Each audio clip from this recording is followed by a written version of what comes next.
آج ہم اس کہانی کا آغاز ایک ایسے سوال سے کرتے ہیں جس کے اندر برٹش امپائر کے پورے زوال کی تاریخ چھپی ہوئی ہے۔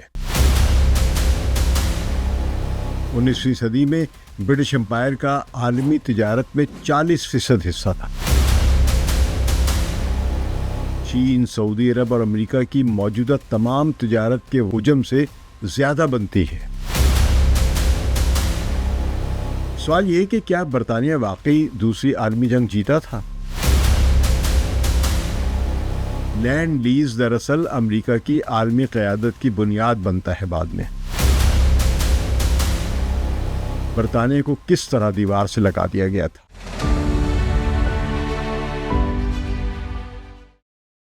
ثقلین امام کا سلام قبول کیجیے۔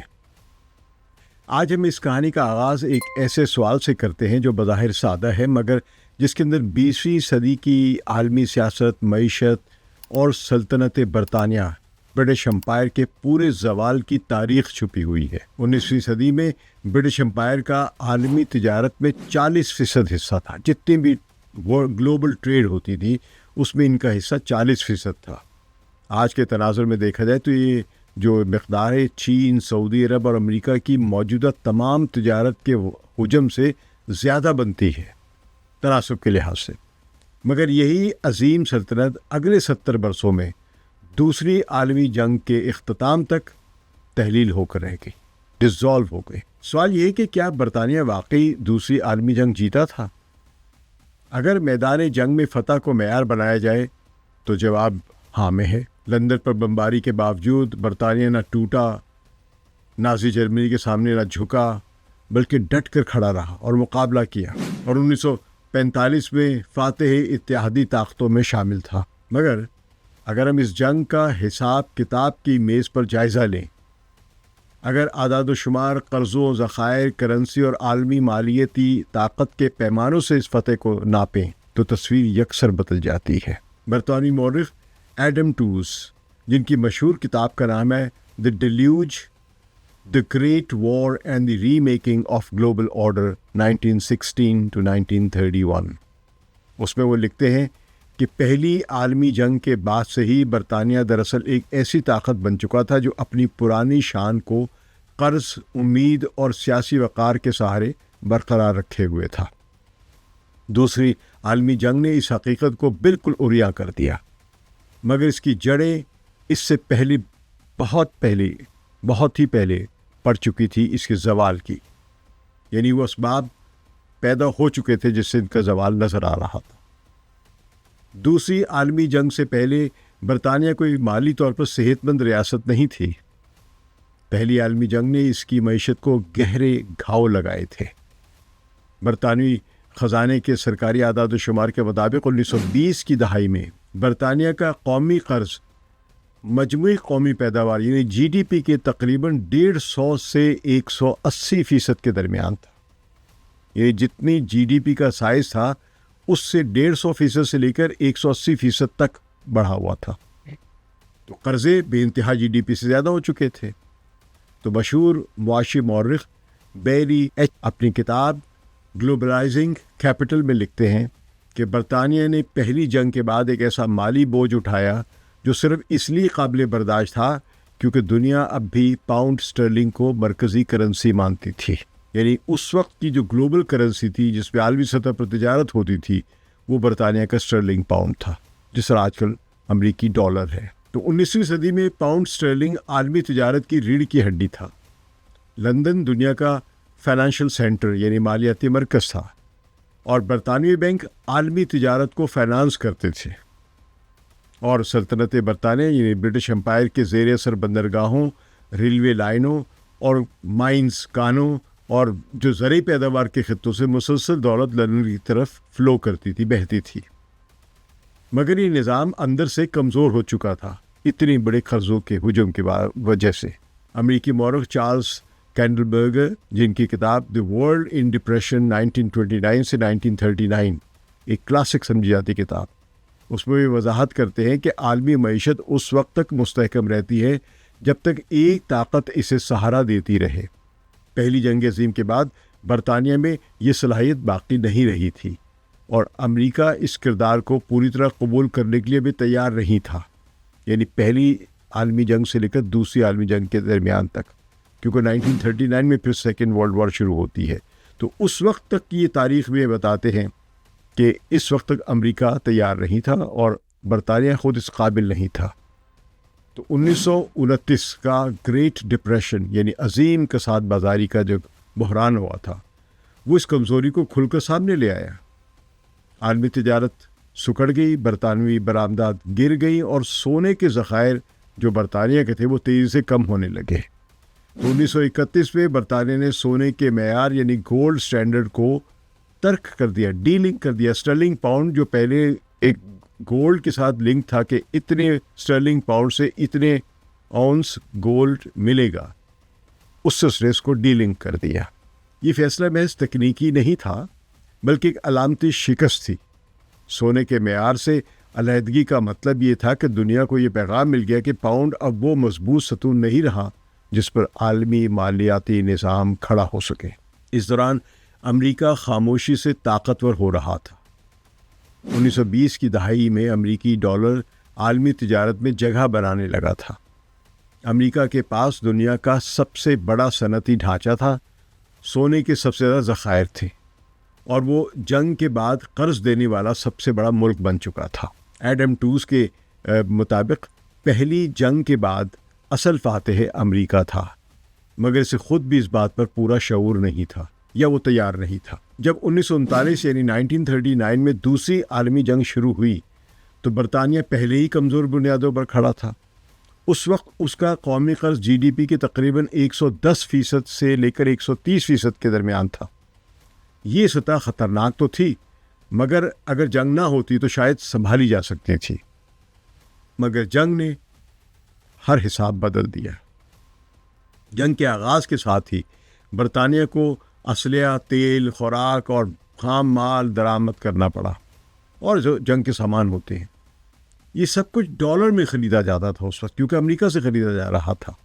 برطانوی خزانے کی فائلوں کے مطابق 1940 اور 41 تک برطانیہ کے سونے اور ڈالر کے ذخائر تقریباً ختم ہو چکے تھے۔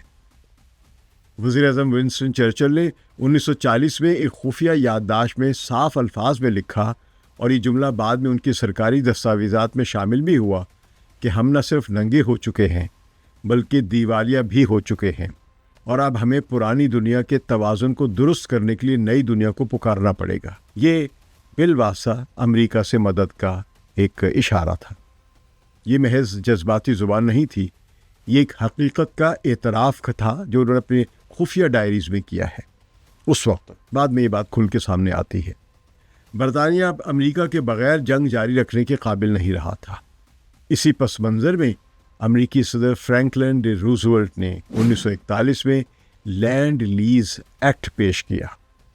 اس قانون کے تحت امریکہ نے برطانیہ کو اسلحہ، خوراک، ایندھن اور دیگر ضروری سامان فراہم کیا جو جنگ کے لیے ضروری تھے، مگر فوری ادائیگی کے بغیر۔ یعنی برطانیہ کو تمام وہ فائنینشیل یا مالیاتی سپورٹ دی جس کی وجہ سے برطانیہ جنگ جاری رکھ سکتا تھا، لیکن یہ سپورٹ ایک قرض کی صورت میں، ایک ایگریمنٹ ایسا ہوا تھا۔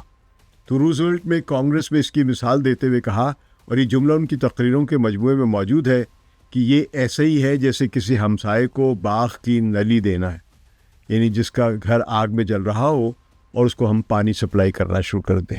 لینڈ لیز بظاہر ایک خیراتی اقدام لگتا تھا، یعنی چیریٹی ہے۔ برطانیہ کے لیے امریکہ نے فراخ دلی کا مظاہرہ کیا ہے کہ اپنے دوست ملک کو وہ مدد دے رہا ہے، اس کو جنگ لڑنے میں اعانت کر رہا ہے، معاونت کر رہا ہے۔ مگر جو ایک اکنامک ہسٹورین ہے ایلن میکورڈ، وہ اپنی کتاب وار، اکانومی اینڈ سوسائٹی میں لکھتے ہیں کہ لینڈ لیز دراصل امریکہ کی عالمی قیادت کی بنیاد بنتا ہے۔ بعد میں جنگ کے اختتام تک امریکہ نے تقریباً 31 ارب ڈالر کا سامان فراہم کیا، جس میں سے 42% صرف برطانیہ کو ملا۔ اس مدد کے بغیر برطانیہ شاید 1941 کے بعد جنگ جاری بھی نہ رکھ پاتا، مگر اس مدد کی قیمت آزادی نہیں بلکہ انحصار تھی۔ برطانیہ پھر مکمل طور پر امریکہ پر انحصار کرنے لگ گیا تھا۔ جنگ کے دوران برطانیہ نے اپنی بیرون ملک سرمایہ کاری بیچ دی، یہ جتنے اس کے ایسٹس تھے ارجنٹینا سے لے کر اور ہر دوسرے ملک تک، کیونکہ اس کی 4-5 کانٹیننٹس میں اس کی سلطنت پھیلی ہوئی تھی، امپائر پھیلی ہوئی تھی، جہاں جہاں ان کے اہم ایسٹ سے وہ اس نے مختلف سرمایہ داروں کو یا امریکی اداروں کو بیچنے شروع کر دیے تھے۔ امریکہ میں ریلویز، فیکٹریز اور جو شیئرز تھے وہ فروخت کیے۔ برطانوی سلطنت کے اندر سے وسائل نچوڑے گئے، یعنی ان کو نکال کے امریکہ کو، جس میں گولڈ بھی ہے اور دوسرے ادارے بھی ہیں۔ خاص طور پر جو ہندوستان سے فوجی خوراک اور خام مال لیا گیا، جس کی ادائیگی نقد میں نہیں کی گئی، یعنی برطانیہ نے نہ صرف امریکہ سے قرضہ لیا بلکہ انڈیا جو اس کی کالونی تھا ہندوستان، اس سے بھی بہت سارا سامان اور سولجرز، 25 لاکھ تو سولجرز لڑے تھے اس کی دوسری عالمی جنگ کے دوران جو انڈیا سے لیے گئے تھے، تو ان کی سیلریز، ان کا سامان اور سارے کے سارے جو یہ اخراجات تھے یہ برطانیہ نے نقد نہیں خریدے، یعنی انڈیا کو کوئی پیسہ نہیں ملا، صرف وعدے فردا کہ آئندہ ہم آپ کو واپس کریں گے، تو جس کی ادائیگی نقد میں نہیں بلکہ وعدے ناموں میں کی گئی۔ مگر اس پر ہم تفصیل سے بعد میں بات کریں گے، کیونکہ بڑا اہم موضوع اس میں پاکستان اور ہندوستان کی جو تقسیم ہوتی ہے وہ بھی ایک اہم فیکٹر ہے۔ 1945 میں جب عالمی جنگ ختم ہوئی تو برطانیہ بظاہر فاتح تھا، لندن میں بہت سیلیبریشنز ہوئی، دوسرے بھی جو اتحادی تھے ان کے دارالحکومتوں میں بہت زیادہ جشن منایا گیا جنگ کا، مگر حقیقت میں برطانیہ کی معیشت تباہ ہو چکی تھی۔ فیکٹریاں جنگی پیداوار میں لگی ہوئی تھیں، عام صارفین کی اشیاء تقریباً ناپید تھیں، برآمد فریز کر گئی ہوئی تھی، یعنی منجمد ہو چکی تھی، اور قومی قرض اپنی تاریخ کی بلند ترین سطح پر پہنچ چکا تھا۔ برطانوی سرکاری اعداد و شمار کے مطابق یہ قرض جی ڈی پی کے تقریباً 240 سے 252% کے درمیان تھا۔ اس موقع پر مشہور ماہر معاشیات جان مینارڈ کینز، بہت مشہور اکانومسٹ ہیں، وہ منظر عام پر آتے ہیں۔ کینز جن کی کتاب the general theory of employment, interest and money, جنہوں نے بھی اکنامکس پڑھی ہے وہ اس کے نام سے اور اس کتاب کے نام سے اور مینز کی تھیوریز کے سے بھی آگاہ ہیں۔ تو انہوں نے جدید معاشرت کی بنیاد رکھی تھی، یعنی اتنے بڑے فلاسفر اکانومسٹ بھی تھے۔ جنگ کے آخری مہینوں میں وہ برطانوی خزانے کے اہم مشیر بھی تھے۔ مارچ 1945 میں انہوں نے ایک یادداشت بھی، یعنی میمورنڈم میں صورتحال کو فائنینشیل ڈنکرک کا نام دیا تھا۔ ان کے مطابق جیسے ڈنکرک میں فوج کو بچا لیا گیا تھا مگر سامان چھوڑنا پڑا تھا اور وہ شکست تھی، ویسے ہی برطانیہ فوجی طور پر تو بچ گیا تھا مگر مالی طور پر تباہ ہو چکا تھا۔ کینز نے خبردار کیا کہ اگر فوری بیرونی مدد نہ ملی تو برطانیہ خوراک درآمد کرنے کے قابل بھی نہیں رہے گا۔ ان کے الفاظ جو برطانوی نیشنل آرکائیوز میں موجود ہیں اور محفوظ ہیں وہ یہ تھے کہ سٹارویشن کارنر، یعنی بھوک کے موڑ پر اس وقت برطانیہ کھڑا ہے۔ اس وقت برطانیہ کا مجموعی قرض 21 ارب پاؤنڈ سے تجاوز کر چکا تھا، جو اس دور میں تقریباً 85 ارب امریکی ڈالرز کے برابر تھا۔ یہاں یہ سمجھنا ضروری ہے کہ برطانیہ قانونی طور پر دیوالیہ نہیں ہوا تھا، اس کے پاس ریاستی ڈھانچہ تھا، ٹیکس وصولی تھی اور کرنسی موجود تھی، مگر اس کے پاس نقدی نہیں تھی، کیش نہیں تھا، ذخائر نہیں تھے، جس کو ہم کہتے ہیں ریزروز نہیں تھے، اور جو سب گلوبل مارکیٹ تھی اس میں اس کی خریداری کی صلاحیت ختم ہو چکی تھی، پرچیزنگ پاور نہیں دے رہی تھی۔ تو اس کو ہم معاشی زبان میں سے کہیں گے لیکویڈیٹی کرائسس پیدا ہو چکا تھا، مگر اس لیکویڈیٹی بحران کی شدت ایسی تھی کہ سلطنت کی بنیادیں ہل گئی تھیں۔ یہیں سے ہماری کہانی اگلے مرحلے میں داخل ہوتی، جہاں لینڈ لیز کا وہ ایکٹ جو تھا جس کے ذریعے برطانیہ کو مدد مل رہی تھی وہ اچانک ختم ہو جاتا ہے۔ امریکہ کے ساتھ قرض کا معاہدہ اور وہ فیصلے سامنے آتے ہیں جنہوں نے نہ صرف برطانیہ بلکہ پوری دنیا کے مالی نظام کو بدل دیا۔ اسی کے ساتھ یہ سوال بھی ابھرنے لگتا ہے کہ جب برطانیہ خود بچنے کی جنگ لڑ رہا تھا، یعنی خود محفوظ ہونا چاہ رہا تھا، فائنینشیل وار جو ہار گیا تھا، بینکرپٹ ہو رہا تھا، اس سے بچنے کی جب وہ جنگ لڑ رہا تھا تو اس سے اپنی کالونیوں خاص طور پر ہندوستان کے ساتھ کیا سلوک کیا، یہ حصہ میں اس نتیجے تک لے آتا ہے، یعنی پہلا حصہ جو ہے دوسری عالمی جنگ کے اختتام پر برطانیہ ایک فاتح طاقت ضرور تھا، مگر ایک ایسی فاتح طاقت جو قرضوں، انحصار اور زوال کے دہانے پر کھڑی تھی۔ اصل معرکہ میدان جنگ سے نکل کر واشنگٹن، لندن اور بعد میں نئی دہلی اور کراچی کے حساب کتاب کے کمروں میں منتقل ہونے والا تھا۔ یہی ہم اپنے اس سلسلے کا حصہ اول کو روکتے ہیں۔ اگلے حصے میں ہم دیکھیں گے کہ لینڈ لیز ایکٹ کے اچانک خاتمے اور اس کے ذریعے جو برطانیہ کو مدد مل رہی تھی اس کے خاتمے سے برطانیہ کو کس طرح دیوار سے لگا دیا گیا تھا، اینگلو امریکن لون کیسے طے پایا تھا، اور یہ سب فیصلے کس طرح ہندوستان اور پاکستان کے لیے ایک تاریخی معاشی نقصان کی بنیاد بنے جو آج تک برقرار رہے ہیں۔ شکریہ۔ ثقلین امام کو اجازت دیجیے۔ خدا حافظ۔